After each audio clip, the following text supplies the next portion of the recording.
दुर्गमासुर! दुर्गमासुर! भीरू की भांति अपने युद्ध से पलायन कर रहे हो तुम?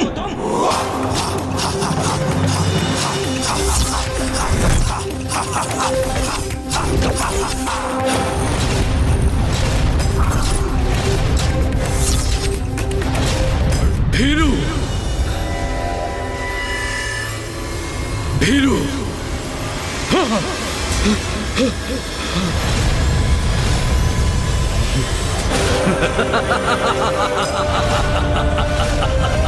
भीरू!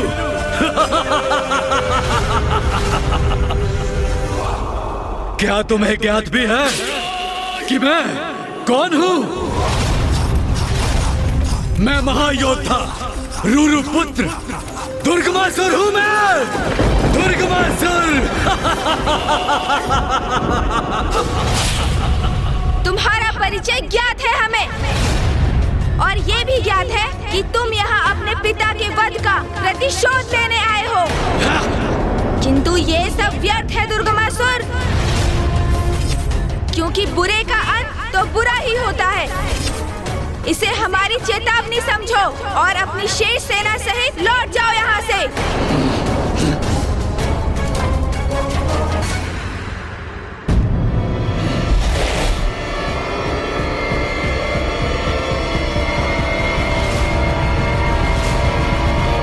चेतावनी दे रहे हो मुझे?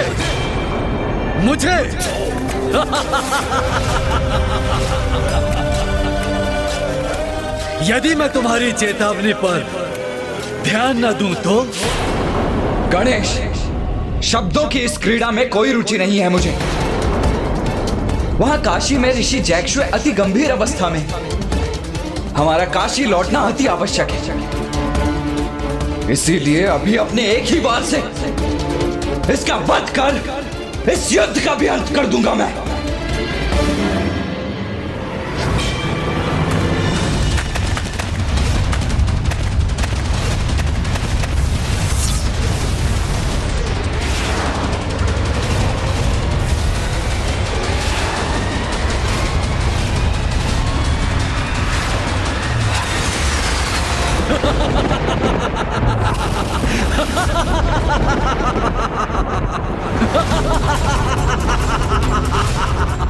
मेरा घातक प्रहार भी इस पर अप्रभावी कैसे?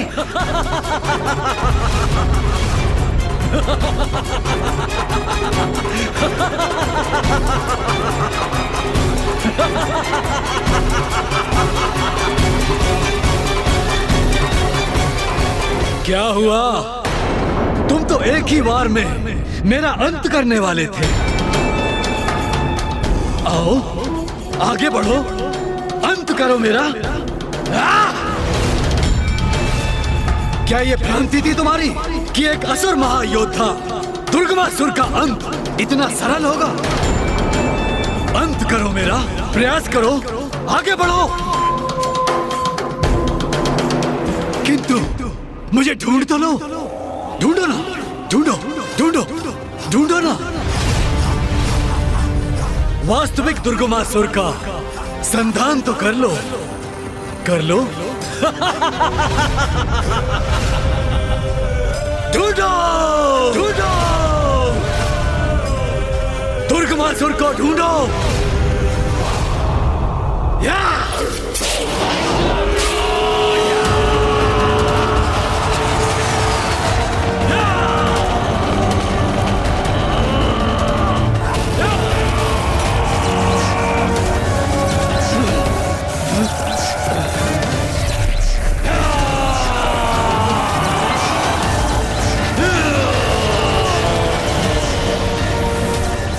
ये सभी असुर अचानक दुर्गमासुर में कैसे परिवर्तित हो गए? ये कैसा ब्रह्मजाल उत्पन्न किया है इस दुष्ट दुर्गमासुर ने?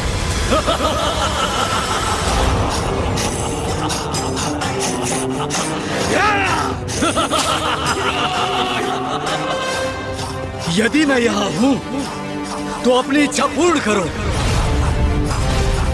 अंत करो मेरा, प्रयास करो। किंतु इन सहस्रों दुर्गमासुर में से मैं कौन हूं, ये तो ढूंढो।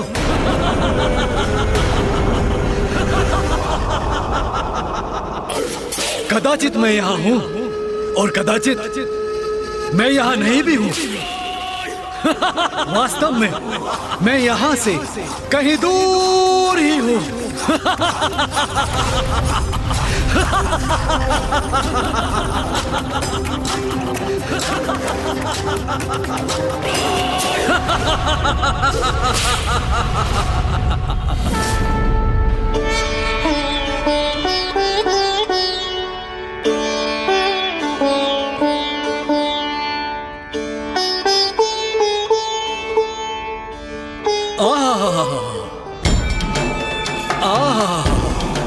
कौन हो तुम और यहाँ क्यों आए हो?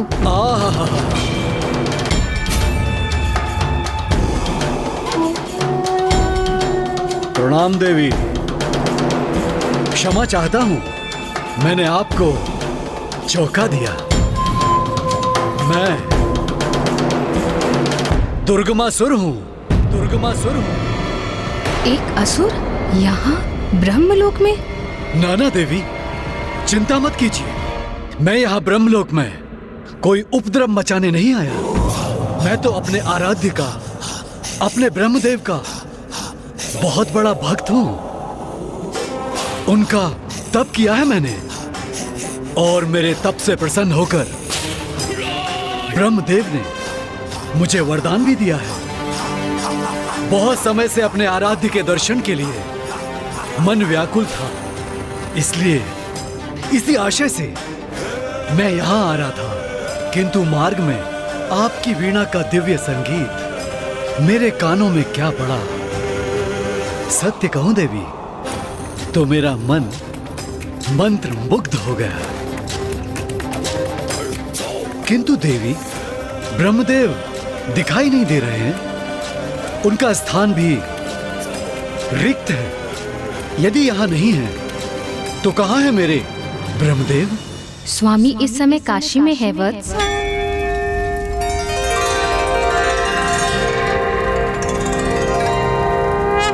तब तो अभी भी उनके दर्शन का सुख प्राप्त नहीं होगा मुझे। मैं तो उनसे आशीर्वाद प्राप्त करने आया था।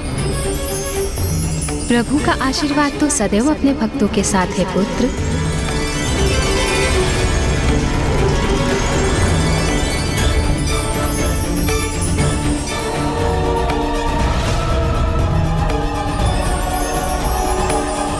इसकी दृष्टि बार बार वेद पर क्यों टिक रही है? स्वामी शीघ्र ही लौटने वाले होंगे वत्स। तुम अभी प्रस्थान क्यों नहीं करते? कुछ समय पश्चात प्रभु से भेंट करने पुनः लौट आना। देवी, आपको भय का आभास नहीं हो रहा है? भय? मुझे क्यों होगा वत्स? कि ब्रह्मदेव आपको यहाँ अकेला छोड़ काशी चले गए और अपने पीछे पवित्रता और दिव्य में श्रेष्ठ वेद को यहीं छोड़ गए। आपको भय नहीं होता यदि कोई यहाँ आए और वेद का हरण कर ले?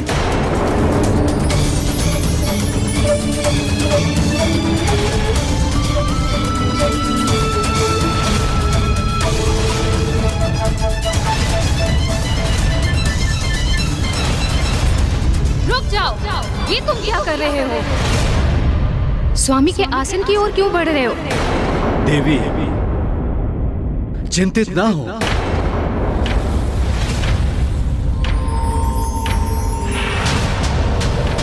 सावधान दुर्गमासुर, अपनी मर्यादा की परिधि में रहो। पीछे हटो, अभी इसी क्षण।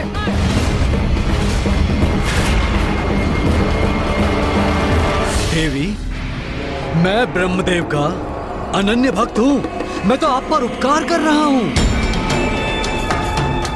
इन पावन वेद को मैं अपने साथ ले जाऊंगा और स्वयं इनकी रक्षा करूंगा।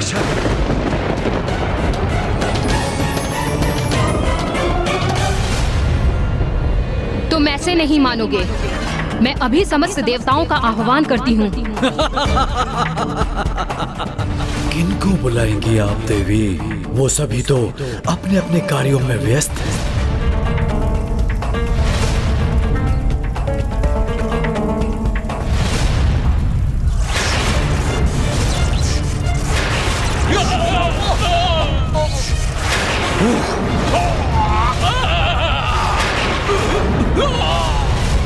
किंतु आप चिंता ना करें देवी, मैं हूं ना आपके सहयोग के लिए।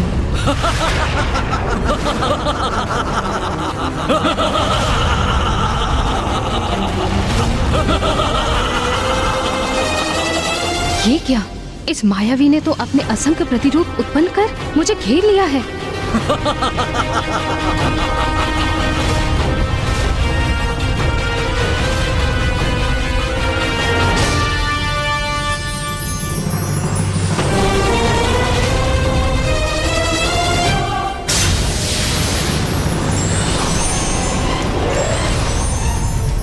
अब मैं ही वेद का स्वामी हूँ और ब्रह्मदेव कहलाने का अधिकारी भी मैं ही।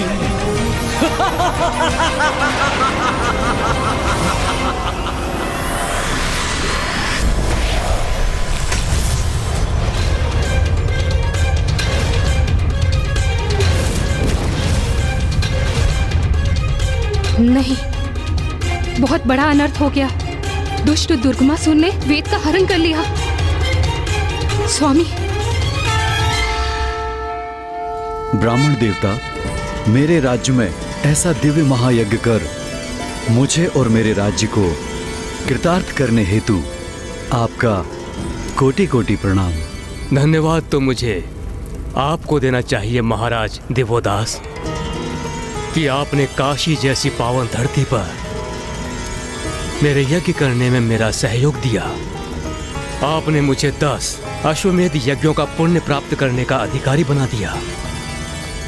मैं इस पवित्र स्थान को आशीष देता हूँ और घोषणा करता हूँ कि आज के उपरांत इस पवित्र स्थान का नाम दशाश्वमेध होगा। दशाश्वमेध होगा। दशाश्वमेध होगा। दशाश्वमेध होगा।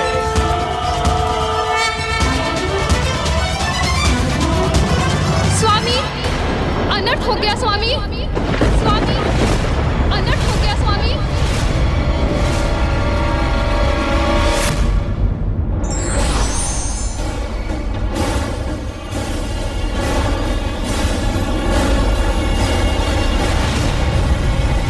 दुष्ट दुर्गमासुर यहाँ से वेद का हरण कर उन्हें अपने साथ ले गया स्वामी।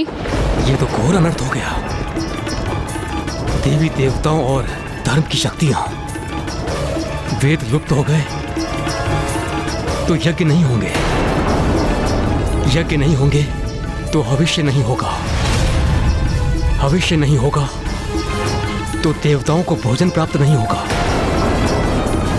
वेद विहीन संसार में तो देवता दुर्बल हो जाएंगे।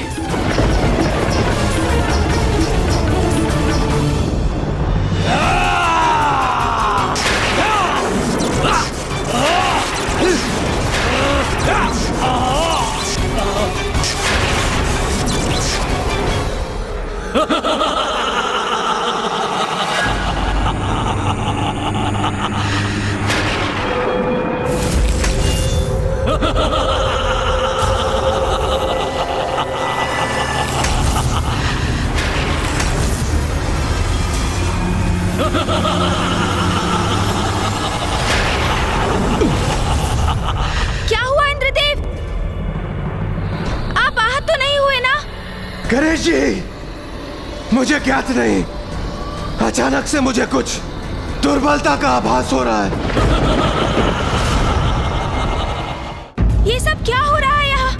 ऐसे ज्ञात पड़ता है जैसे हमारी शक्ति क्षीण पड़ती जा रही है, जैसे हम अपनी शक्तियों से रिक्त होते जा रहे हैं।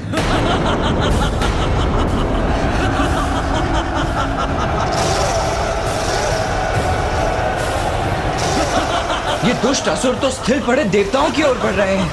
इन्हें रोकना होगा मुझे। भैया, देवगण तो अत्यंत दुर्बल प्रतीत हो रहे हैं। वो अपनी इस अस्वस्थता की स्थिति में युद्ध करने में सक्षम नहीं। हमें देवताओं को मंदार पर्वत ले जाना होगा।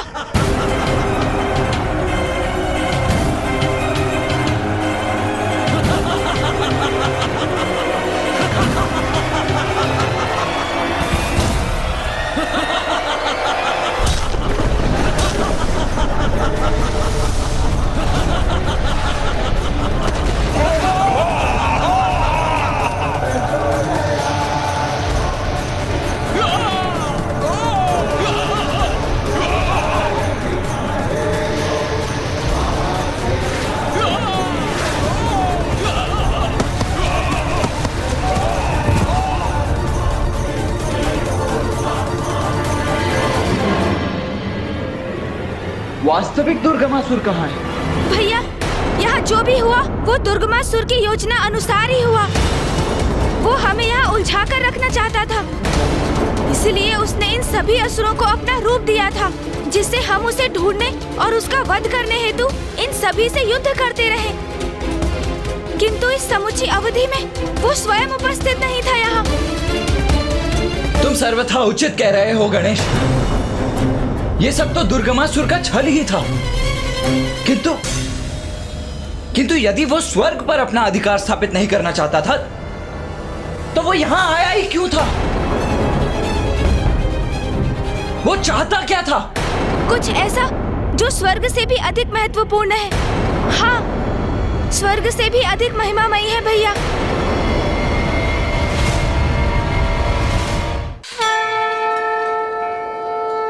मामा जी, ये देवताओं को हुआ क्या है? अचानक ये सब इतने शक्ति विहीन क्यों हो गए? इनके शक्तिहीन होने का कारण क्या है? वेद वेद वेद।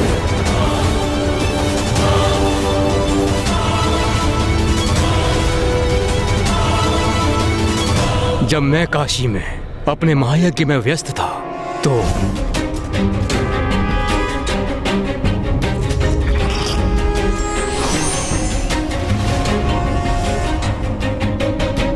अर्थात दुर्गमासुर ने वेद चुरा लिया है।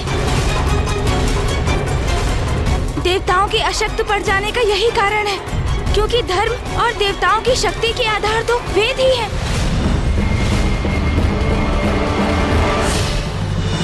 तुम उचित कह रहे हो गणेश। वास्तव में दुर्गमासुर तो स्वर्ग में कभी था ही नहीं। वो हमें युद्ध में उलझाकर स्वयं ब्रह्मलोक चला गया। हाँ भैया, बहुत धूर्त और कपटी असुर है ये दुर्गमासुर। भैया, हमें उसे शीघ्र ढूंढकर वेद को उनके उचित स्थान पर लौटाना होगा और उस दुष्ट दुर्गमासुर का अंत करना होगा। पुत्र गणेश, पुत्र कार्तिकेय, दुर्गमासुर का अंत इतना सहज नहीं। सहज नहीं है उसका अंत? किंतु क्यों फूफा जी?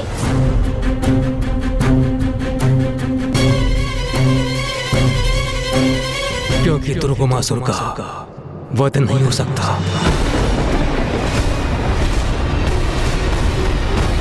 क्योंकि उसे मेरा वरदान प्राप्त है।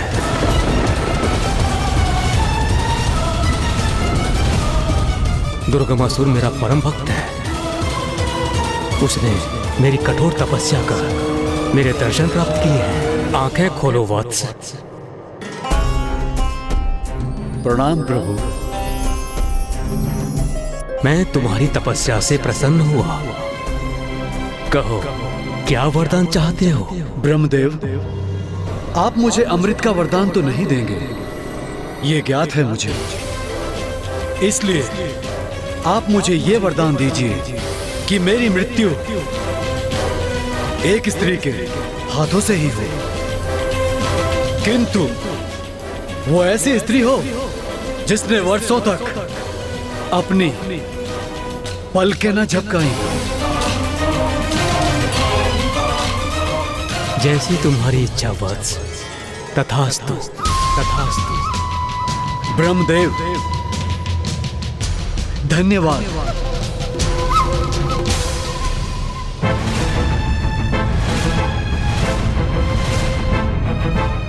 ये कैसा वरदान मांग लिया दुर्गमासुर ने? एक ऐसी स्त्री जिसने कभी अपनी पलकें तक ना झपकाई हो। किंतु ये संभव कैसे है?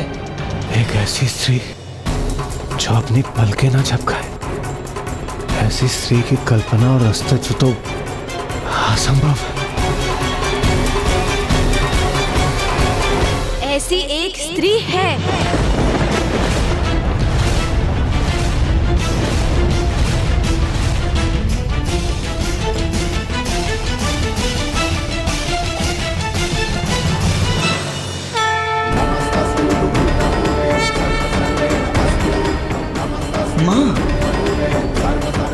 हाँ भैया, माँ ही दुर्गमासुर का वध कर सकती है। किंतु क्या गणेश?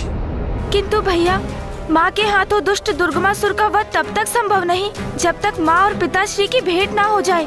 माँ आज भी अब अलग पीड़ा युक्त पिताश्री के काशी लौटने की प्रतीक्षा में है। भैया, हमारे लिए भी ये एक कड़ी परीक्षा का समय है, क्योंकि अब हमें केवल ऋषि जैगिश्वे की मुक्ति का ही नहीं वरन माँ और पिताश्री के शीघ्र मिलन के लिए प्रयास तीव्र करना होगा। तभी माँ की पीड़ा भी दूर होगी और इस पीड़ा के अंत से ही सृष्टि पर छाई दुर्गमासुर नामक संकट का भी अंत संभव हो पाएगा। भैया, ज्ञात नहीं इस अंतराल दुष्ट दुर्गमासुर की अगली योजना क्या हो, इसलिए अब शीघ्र अतिशीघ्र माँ और पिताश्री का मिलन अति आवश्यक हो गया है। भैया, वेद के ना होने के कारण ही सभी देवगण दुर्बल और क्षीण पड़ते जा रहे हैं। अब केवल माँ ही दुर्गमासुर का वध कर सकती है। किंतु क्या गणेश? किंतु भैया, माँ के हाथों दुष्ट दुर्गमासुर का वध तब तक संभव नहीं जब तक माँ और पिताश्री की भेंट ना हो जाए। माँ आज भी अब अलग पीड़ा युक्त पिताश्री के काशी लौटने की प्रतीक्षा में है। भैया, हमारे लिए भी ये एक कड़ी परीक्षा का समय है, क्योंकि अब हमें केवल ऋषि जैगिश्वे की मुक्ति का ही नहीं वरन माँ और पिताश्री के शीघ्र मिलन के लिए प्रयास तीव्र करना होगा।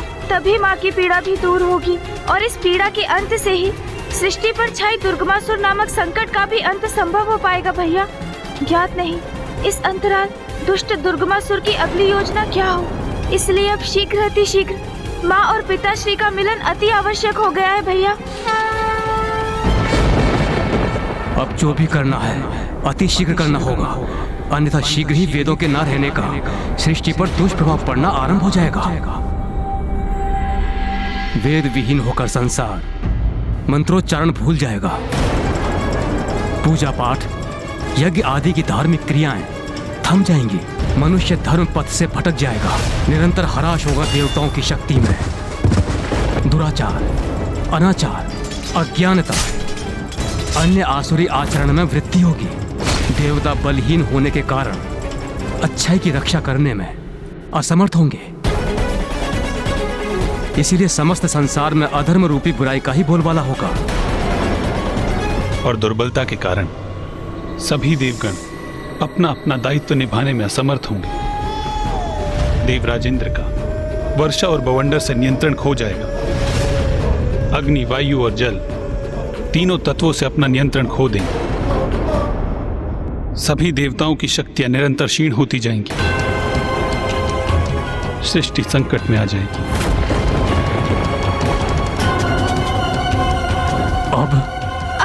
अब क्या हुआ भूपा जी?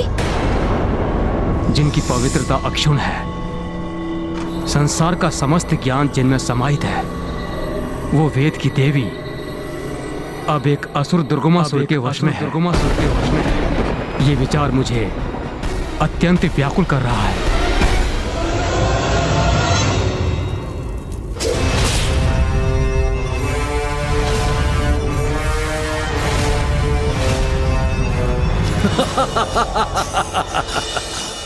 दुर्गमासुर की युक्ति का तोड़ निकालना अत्यंत दुर्गम है, क्योंकि ज्ञान की सरिता और वेद की देवी पर अब मेरा अधिकार है, दुर्गमासुर का अधिकार है।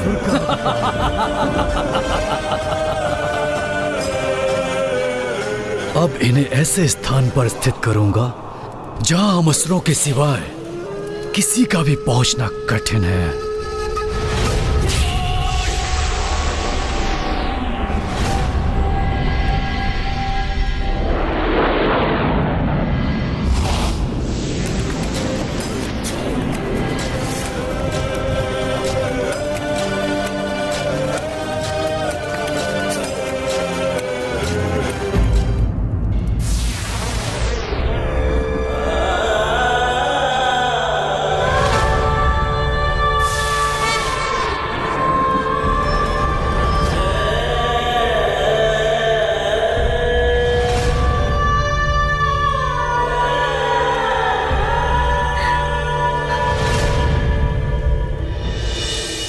फूफा जी, आपके समान मैं भी चिंतित और व्यथित हूँ। वेद माता का हरण कर ले गया दुष्ट दुर्गमासुर। इसकी तो कल्पना भी हमारे लिए अपार वेदना का कारण है। किंतु मुझे ये भी ज्ञात है कि वेद की उत्पत्ति भी तो माँ आदि शक्ति से ही हुई है।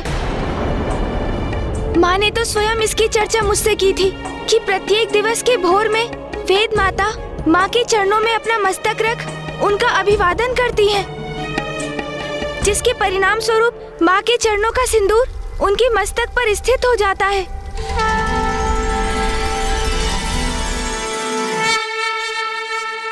अवश्य वेद माता भी अपनी सुरक्षा के लिए माँ से गुहार कर रही होंगी।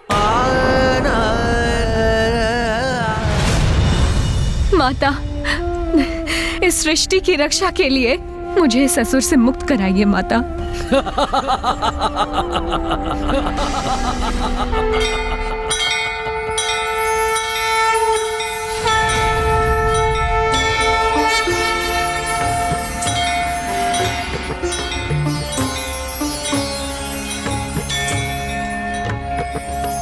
ये माँ के मंदिर में कैसी विशेष तैयारियाँ हो रही है मामा जी? क्या होने वाला है वहाँ?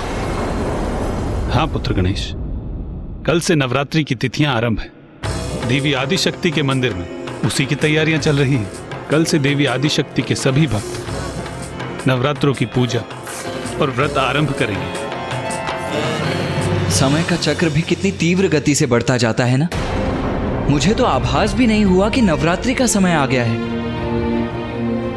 मुझे तो ऐसा प्रतीत हो रहा है कि माँ इन पावन तिथियों की सूचना देकर हमें भी अवश्य हमारे समाधान की ओर प्रेरित कर रही हैं। तुमने उचित कहा कुमार कार्तिकेय। नवरात्रि के व्रत रखने से देवी आदिशक्ति प्रसन्न होकर अपने सभी भक्तों के कष्ट हरती हैं।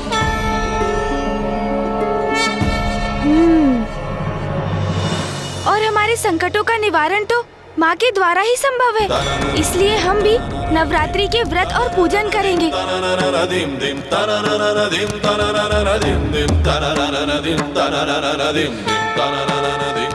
वो दुष्ट दुर्गमासुर वेद माता का हरण कर पवित्र वेदों को अपने साथ ले गया है और फूफा जी के वरदान के कारण एकमात्र माँ ही उस दुष्ट का वध करने में सक्षम है। इसलिए अब तो माँ ही हमारे संकटों से मुक्ति दिलाने का मार्ग प्रशस्त करेंगी। गणेश, तुम उचित कह रहे हो, किंतु उसके पूर्व हमें राजा दिवोदास से पार पाकर पिताश्री को काशी लौटाने का कोई उपाय तो करना होगा ना। तभी तो माँ उस दुर्गमासुर का वध करने के लिए प्रेरित होंगी। दुर्गमासुर का वध तो माँ और पिताश्री के मिलन के पश्चात ही संभव हो सकता है, किंतु माँ की कृपा से मुझे काशी नरेश को उनके राजपद से विभक्त करने का मार्ग सूझ गया है, और जिसके लिए अब हमें अविलंब काशी जाना होगा।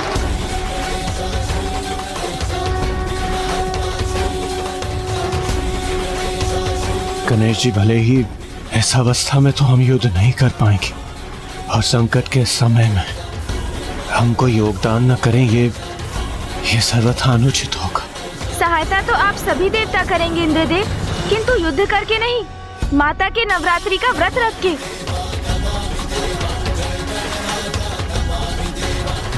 और आप सभी ये व्रत यहाँ मंदार पर्वत पर रहकर ही करेंगे। मैं और भैया काशी जाकर व्रत करेंगे, क्योंकि राजा दिवोदास को बिना आहत किए एवं उन्हें कोई कष्ट पहुँचाए बिना काशी के राजपद को उनसे मुक्त करने का उपाय तो काशी जाकर ही करना होगा हमें।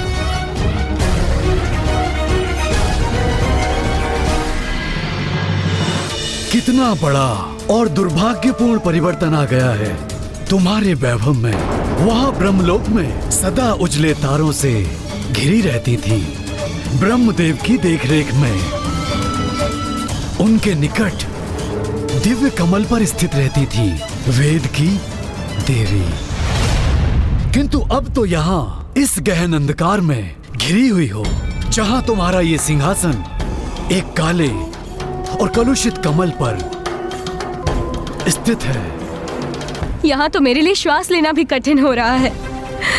इस पाप में अंधकारी स्थान पर क्यों लेकर आए हो मुझे? क्योंकि आपका यही नवीन स्थान है। अब आप मेरे अधीन हैं और मैं आपका नवीन स्वामी। बड़े मूर्ख हैं ये देवता जिन्हें मेरे वास्तविक आशय का भान भी नहीं हुआ। मेरी दृष्टि स्वर्ग के सिंहासन पर नहीं, मेरी रुरु पुत्र दुर्गमासुर की दृष्टि तो आरंभ से आप पर ही थी देवी, क्योंकि मुझे ज्ञात था यदि आप लुप्त हुई तो संसार से धर्म का भी लोप अवश्य होगा और फिर संसार में पाप और अनाचार का विस्तार होगा। देवता दुर्बल होंगे और असुरों की शक्ति बढ़ेगी। मैं रुरुपुत्र दुर्गमासुर सृष्टि पर अपना एक छत्र राज्य स्थापित करूंगा। इसलिए इस नवीन स्थिति को स्वीकार कीजिए, क्योंकि अब तो सदा आपको इसी एकांत में ही रहना होगा देवी।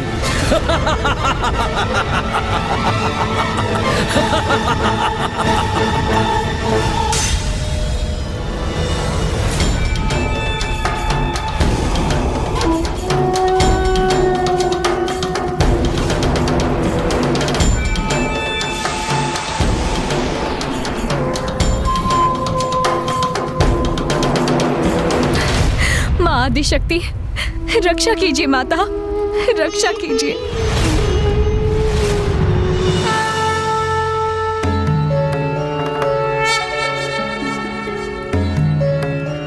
प्रणाम माता। माँ, आपकी अनुमति के बिना तो कुछ भी नहीं होता। ये सभी जो यहाँ घटित हो रहा है, इसमें अवश्य आपकी ही लीला छिपी है माँ।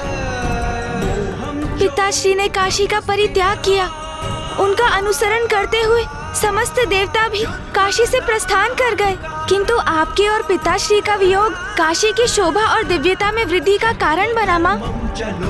क्योंकि अब फूफा जी ब्रह्मदेव, सूर्यदेव और 64 योगिनी माताओं के धाम भी यहाँ स्थापित हो गए हैं, किंतु अब पिताश्री को काशी लौटाने को सुगम बनाने का समय आ गया है माँ। और दुष्ट दुर्गमासुर वेद माता का हरण कर ले गया है। उस दुष्ट दुर्गमासुर का वध कर उससे मुक्त कराने का सामर्थ्य तो एकमात्र आप में ही है माँ। किंतु जब तक पिताश्री नहीं लौटेंगे, आप अपने स्थान से तनिक भी नहीं हटेंगी। इसलिए आप उस दुर्गमासुर का वध कैसे करेंगी माँ? और राजा देवोदास के रहते पिताश्री काशी में कदापि प्रवेश नहीं करेंगे। इसलिए अब हमारे समक्ष एक बहुत बड़ी विडंबना उपस्थित हो गई है माँ। माँ, इस दुविधा का समाधान मेरे पास नहीं, एकमात्र आपके पास है। मेरे पास कुछ है तो वो है मेरी भक्ति। भैया, मैं और समस्त देवता अपनी भक्ति से ही प्रयास करेंगे माँ। हम सभी नवरात्रि के व्रत और पूजन करेंगे और मुझे विश्वास है कि हमारी भक्ति के परिणाम स्वरूप आप हमारा मार्गदर्शन अवश्य करेंगी माँ। हमें उचित समाधान सुझाएंगी आप। इसलिए हमें आशीर्वाद दीजिए माता कि हम ये पूजा और व्रत समर्पण और भक्ति भाव से संपन्न कर सके। हमें आशीर्वाद दीजिए माता। पुत्र गणेश, मेरा आशीर्वाद तो सदैव तुम्हारे साथ है और मुझे ज्ञात है कि अपनी भक्ति और युक्ति से तुम कोई ना कोई मार्ग अवश्य ढूंढ लोगे। प्रणाम माता।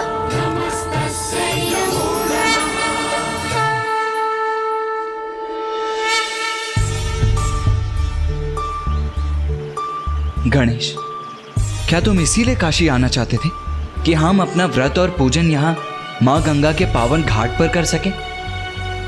नहीं भैया। तो फिर यहाँ काशी आने की क्या आवश्यकता थी? हम अपना पूजन वहाँ देवताओं के साथ मंदार पर्वत पर भी तो कर सकते थे। भैया, संसार के प्रत्येक प्राणी का कार्य समय निर्धारित है और यही व्यवस्था मनुष्यों में भी है। भले ही राजा देवोदास काशी के एक धर्मनिष्ठ और कर्तव्य परायण राजा रहे हो, किंतु अब उनके भी संसार से मोह माया के त्याग करने का समय आ गया है और अब उनके जीवन का जो पड़ाव निर्धारित है वो है वानप्रस्थ आश्रम। यही सत्य है उनके जीवन का और यही बात राजा देवोदास को समझाना अति आवश्यक है, जिसके लिए हमारा काशी आगमन हुआ भैया। इसलिए हमारी पूजा का उचित स्थान है राजा देवोदास का राजभवन। काशी नरेश राजा दिवोदास के राजभवन में? किंतु कैसे गणेश? भैया, हमें किसी प्रकार राजा दिवोदास को नवरात्रि के व्रत और पूजन के लिए सहमत करना होगा, क्योंकि माँ की भक्ति में लीन होकर ही तो उन्हें भान होगा कि माँ और पिताश्री एक दूसरे के पूरक हैं। उन्हें एक दूसरे से दूर करने का अर्थ है उन्हें पीड़ा पहुँचाना और सृष्टि में असंतुलन उत्पन्न करना। उचित है गणेश, किंतु गणेश, हम राजा दिवोदास के भवन में जाकर उनसे व्रत और पूजन करने के लिए तो नहीं कह सकते ना? हाँ भैया, यही मैं भी सोच रहा हूँ कि राजा दिवोदास के राजभवन में प्रवेश करने का क्या उपाय है। कृपया इसे स्वीकार कीजिए ऋषिवर, आप भी लीजिए।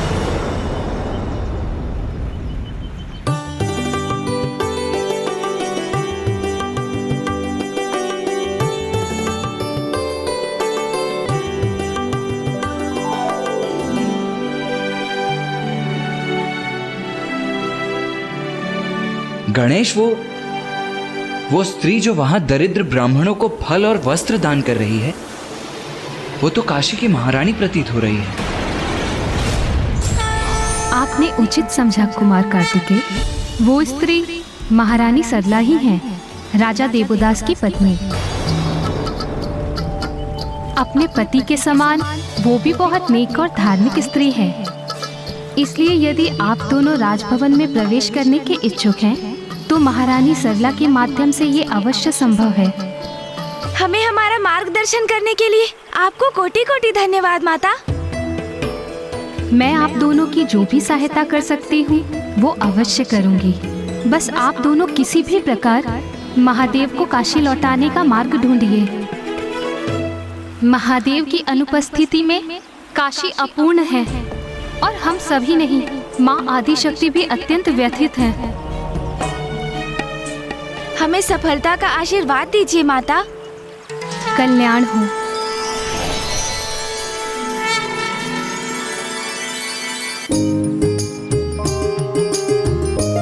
भैया, मुझे एक युक्ति सूझी है।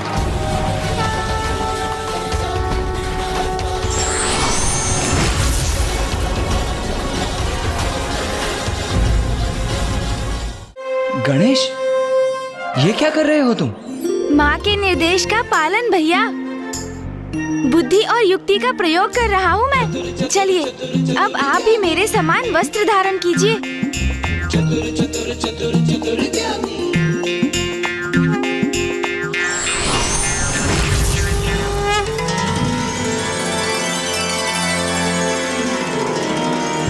गणेश, वेशभूषा तो हमने धारण कर ली, किंतु आप राजा दिवोदास के भवन में प्रवेश कैसे करेंगे? मेरे पास उसके लिए एक योजना है भैया, बस आपको उसका अनुसरण करना होगा। तुमने तो मात्र भिन्न वस्त्र धारण किए, भिन्न भेष कहाँ धारण किया है? हो तो तुम अब भी गणेश ही ना? भैया, आप प्रश्न बहुत करते हैं। आपको तो मैं अपने स्वाभाविक रूप में ही दिखाई दूंगा, किंतु अन्य सभी को मैं गणेश नहीं, एक साधारण ब्राह्मण बालक ही प्रतीत होऊंगा। आइए, मैं आपको अभी दिखाता हूँ।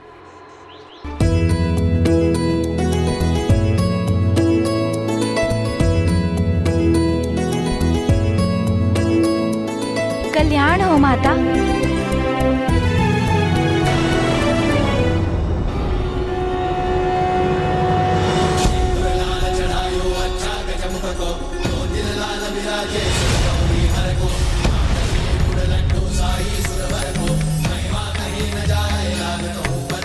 प्रणाम ब्राह्मण देवता। कल्याण हो माता।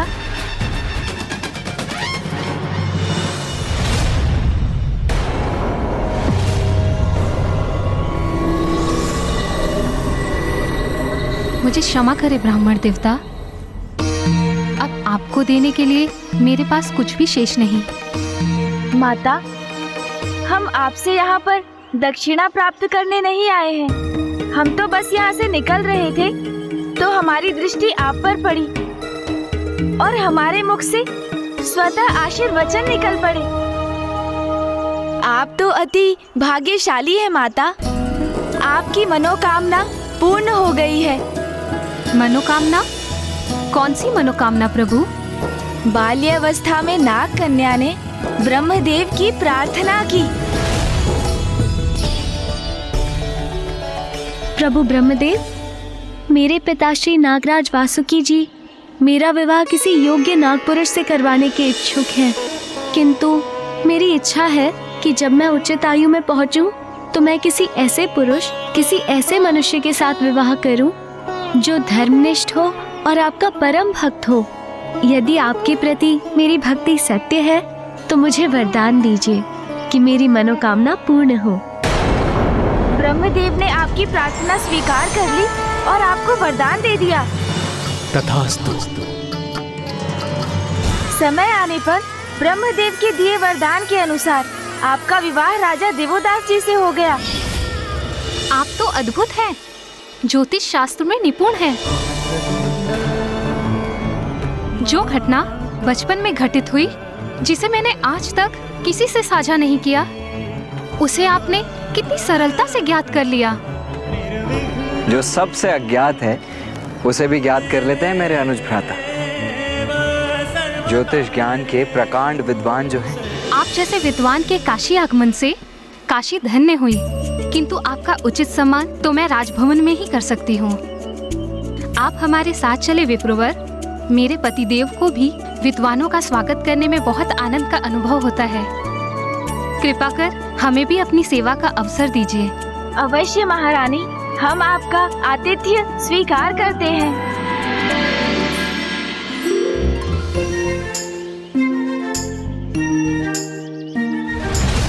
अब मैं राजा देवोदास के समक्ष जो कुछ भी कहने वाला हूँ, वो राजा देवोदास के मन को परिवर्तित कर देगा, और यही परिवर्तन माता और पिता श्री के भेंट का कारण बनकर दुर्गमासुर के अंत का।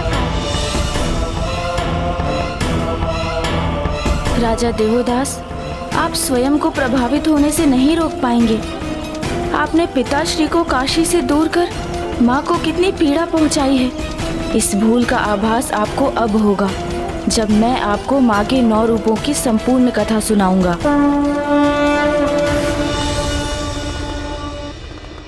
सत्य है, गणेश ने उचित युक्ति का प्रयोग कर अपना और कुमार कार्तिकेय का राजा दिवोदास के भवन में प्रवेश सुनिश्चित कर लिया है।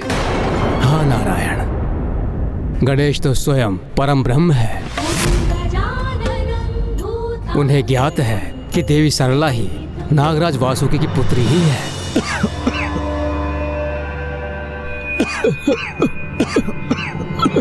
नारायण, गणेश जी और कुमार कार्तिकेय राजा दिवोदास के भवन में पहुंच तो गए, किंतु वो नवरात्रि के व्रत के लिए उन्हें सहमत कैसे कर पाएंगे?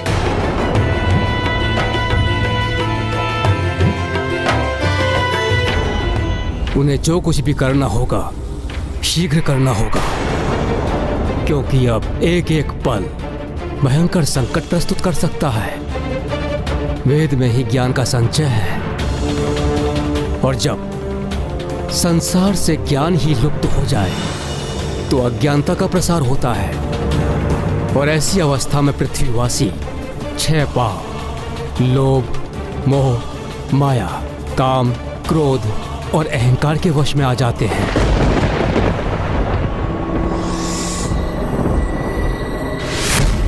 ओम देव शांति अंतरिक्ष शांति। ओम देव शांति अंतरिक्षम शांति। वनस्पतयः शांति शांति शांति वन। ये क्या? जिस श्लोक को मैं वर्षों से उच्चारित करता हूँ वो मेरे स्मरण से अकस्मात लुप्त कैसे हो गया? अब तो यही आशा है कि गणेश कोई युक्ति लगाकर राजा दिवोदास को व्रत के लिए मना ले, क्योंकि नवरात्रि की तिथियां तो कल से ही आरंभ है। अर्थात गणेश के पास केवल आज रात्रि का ही समय शेष है, क्योंकि व्रत और पूजन उचित समय पर उचित विधि विधान से ही होना चाहिए, अन्यथा उसका कोई सुफल प्राप्त नहीं होगा।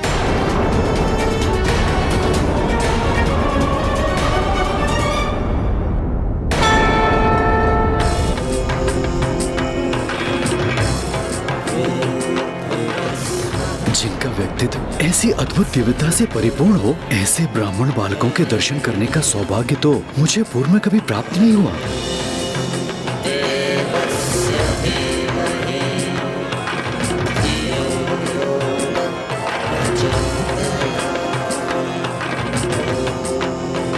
स्वामी, मेरे इन दोनों विलक्षण ब्राह्मण बालकों से संयोगवश माँ गंगा घाट पर भेंट हुई। दोनों अत्यंत ही विद्वान हैं और आज ही यात्रा करते करते काशी में प्रवेश किया है इन्होंने। विप्रगण, हमें अपना परिचय देने की कृपा करें। प्रणाम महाराज दिवोदास, मेरा नाम गुणेश है। और मैं इनका अग्रज कृतेश हूँ। आपका हमारी काशी नगरी में और मेरे राजभवन में स्वागत है।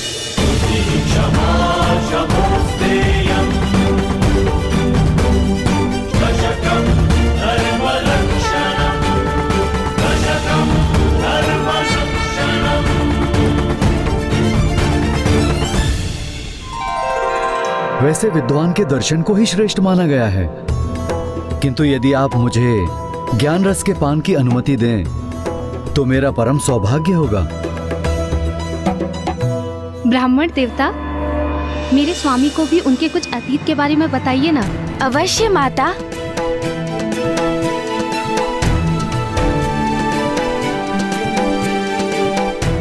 क्षमा कीजिएगा, जो घटना घटित हो चुकी है उसकी चर्चा तो अनेक ज्योतिषी कर लेते हैं, उसका उल्लेख करने से क्या लाभ। यदि कुछ बता सकते हैं तो भविष्य के विषय में बताइए कि मेरे भविष्य में क्या घटित होगा।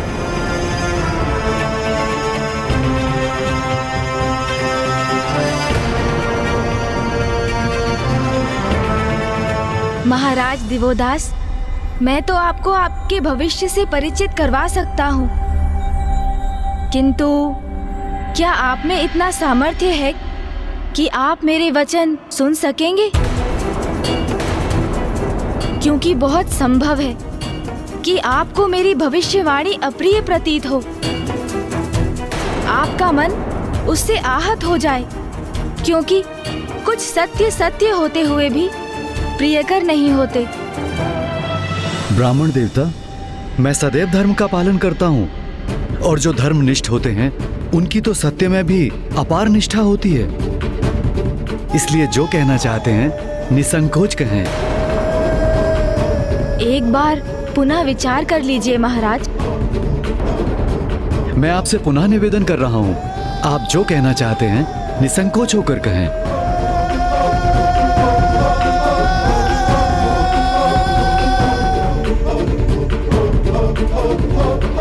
तो सुनिए महाराज,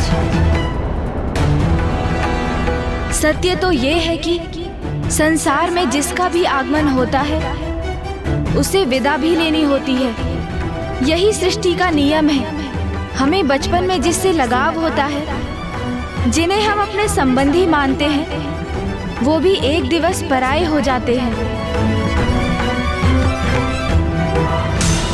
आप क्या कहने का प्रयास कर रहे हैं ब्राह्मण देवता?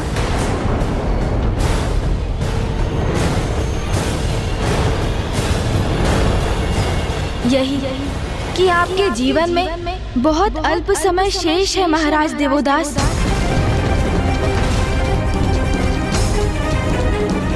मात्र 10 दिवस की अवधि के पश्चात काल आपकी आत्मा को आपकी देह से विलग कर अपने साथ ले जाएगा।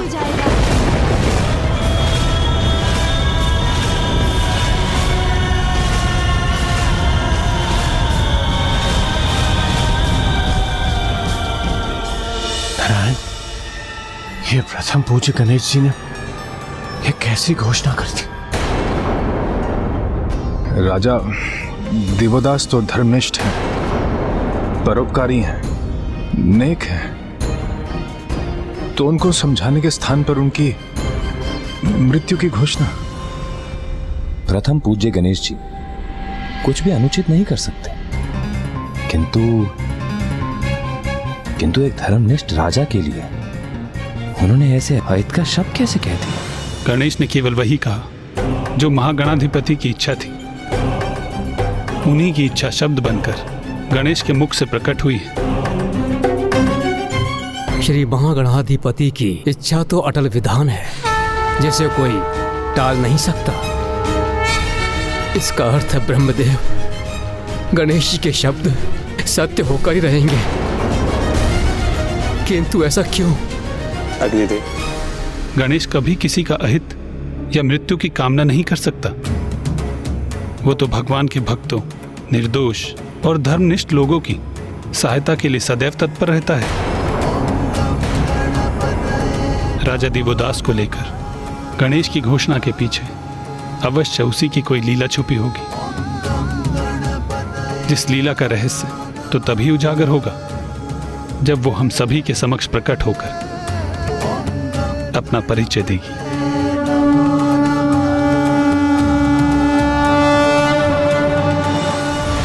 बस बस, कैसे ब्राह्मण देवता है आप? आपके मुख से ऐसे अशुभ शब्द कैसे प्रवाहित हो सकते हैं? मैंने आपको अतिथि रूप में स्वीकार कर अपने निवास में आमंत्रित किया। मेरे स्वामी और मैंने आपका आदर और सत्कार किया, और आप मेरे ही सुहाग के उजड़ने की भविष्यवाणी कर रहे हैं।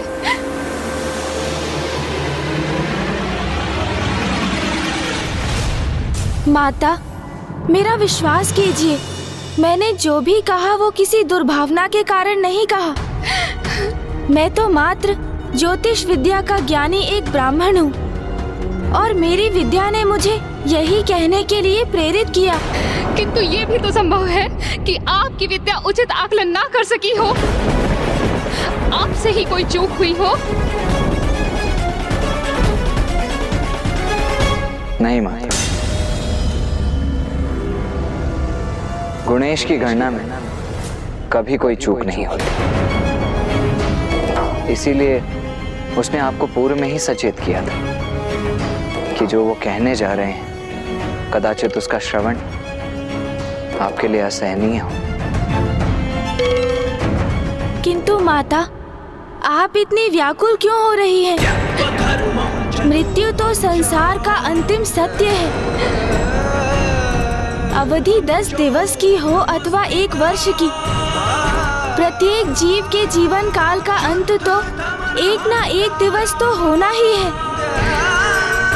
और मृत्यु, माता, मृत्यु तो मात्र इस नश्वर शरीर की ही होती है।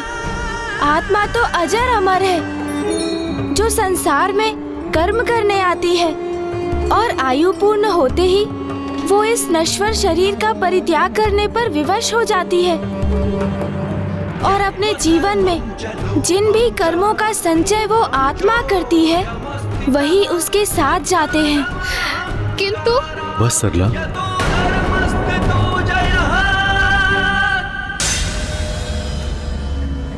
ब्राह्मण देव, मैं आपकी भविष्यवाणी सादर नकारता हूँ।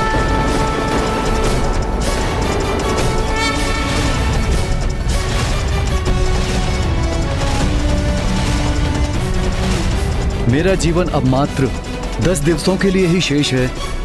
मुझे आपकी ये भविष्यवाणी स्वीकार नहीं, और मैं अपने कथन को प्रमाणित करने हेतु आप दोनों को 10 दिवस के लिए अपने राजभवन में मेरा आतिथ्य स्वीकार करने का निमंत्रण देता हूँ।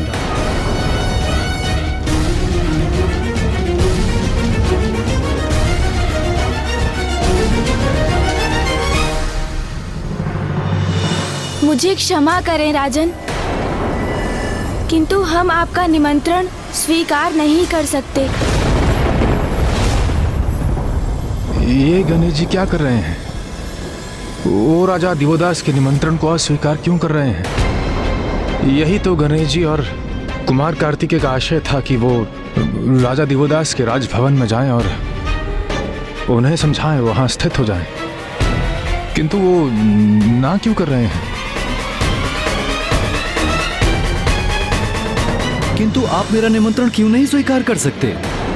क्या आपको इस बात का संशय है कि मेरा ही कथन सत्य प्रमाणित होगा? और आपको आपकी गणना में चूक होने के कारण काशी में लज्जित होने के लिए विवश होना होगा। नहीं राजा, उसकी तो तनिक भी चिंता नहीं है हमें। वास्तव में कल से नवरात्रि की तिथियां आरंभ हो रही हैं। मैं और मेरा अनुज गुणेश नवरात्रि की इन तिथियों में 9 दिवसों का व्रत और पूजन करते हैं। उसमें तो आपको कोई समस्या उत्पन्न नहीं होगी, क्योंकि मैं और देवी सरला आपके व्रत और पूजन की समुचित व्यवस्था कराएंगे। क्या आपको हमारा आतिथ्य स्वीकार होगा?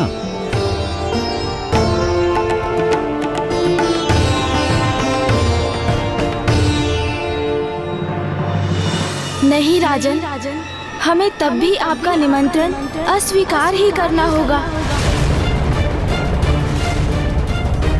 हम यहाँ पर व्रत और पूजन नहीं कर सकते। किंतु क्यों नहीं ब्राह्मण देवता? आप यहाँ पूजन क्यों नहीं करेंगे?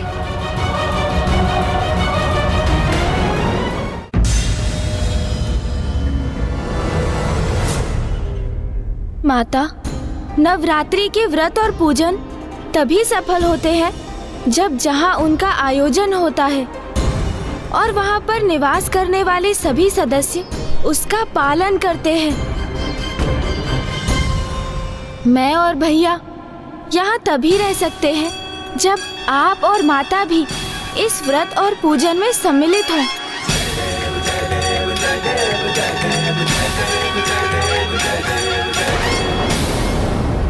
किंतु मैं और गुणेश आपको ये व्रत रखने के लिए विवश तो नहीं कर सकते।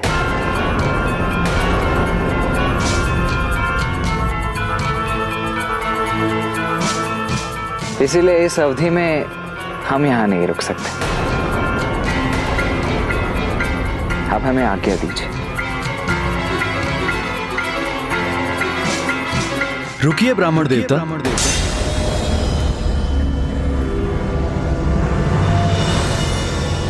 अतिथियों की इच्छा हमें शिरोधार्य है।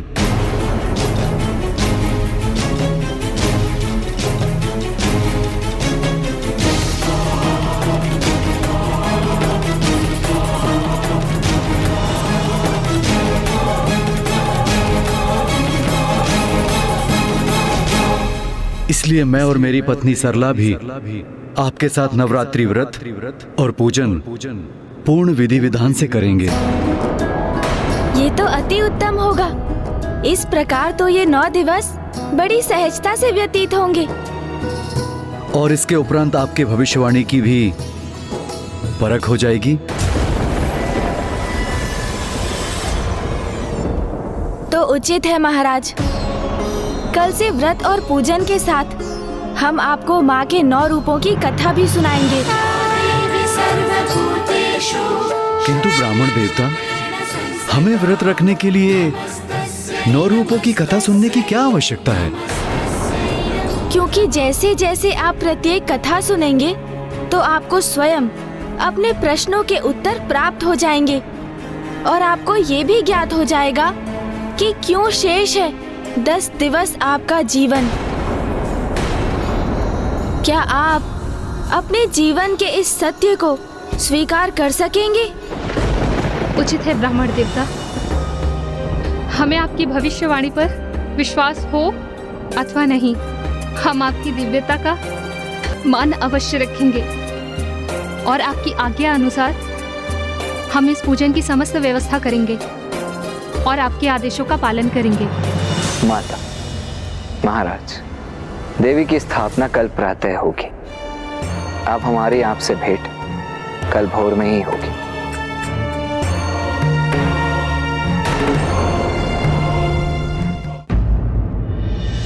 अद्भुत है गणेश जी, विलक्षण है उनकी बुद्धि और युक्ति।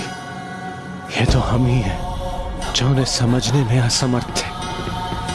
गणेश जी को राजा देवदास को विवश करने की कोई आवश्यकता ही नहीं पड़ी। वो तो स्वयं ही निर्विरोध इस व्रत और पूजन के लिए तैयार हो गए। हाँ देवराज, इस विकट परिस्थिति में माता की भक्ति ही हमारी शक्ति है। अब हमारे पास अधिक समय नहीं है। अब हमें यही आशा करनी चाहिए कि गणेश जी और कुमार कार्तिकेय माता के 9 रूपों की कथा सुनाकर इन 10 दिवसों में राजा देवोदास के हृदय को परिवर्तित करने में सक्षम हो जाएं और राजा देवोदास काशी का त्याग करने के लिए तैयार हो जाएं। किंतु यदि ऐसा नहीं हुआ तो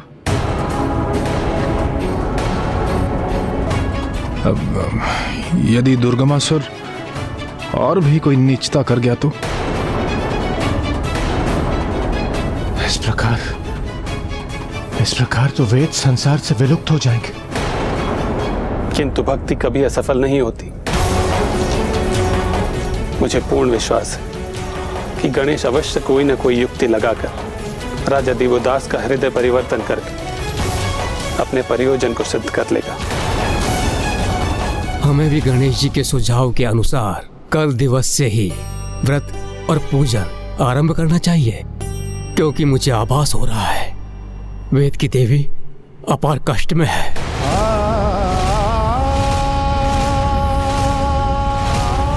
हे माता, रक्षा करें। और उनकी पीड़ा में निरंतर वृद्धि हो रही है। तुम्हारी अज्ञानता ही तुम्हारे विनाश का कारण बनेगी दुर्गमासुर।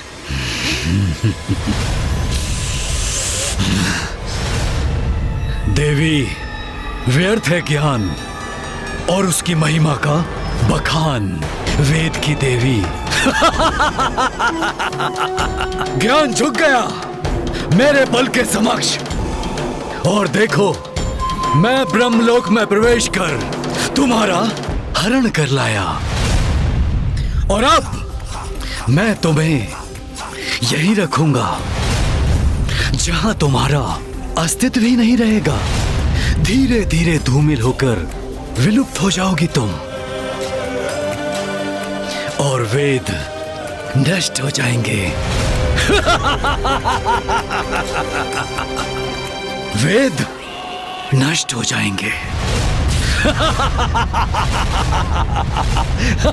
मूर्ख असुर, यदि वेद नहीं रहे तो संसार से ज्ञान विलुप्त हो जाएगा। ज्ञान ही तो मिटाना है मुझे, जहां अज्ञान का प्रभाव हो।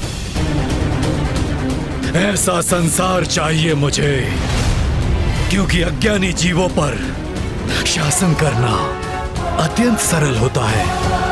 इतना भी नहीं जानती ज्ञान के भंडार की देवी, वेद की देवी।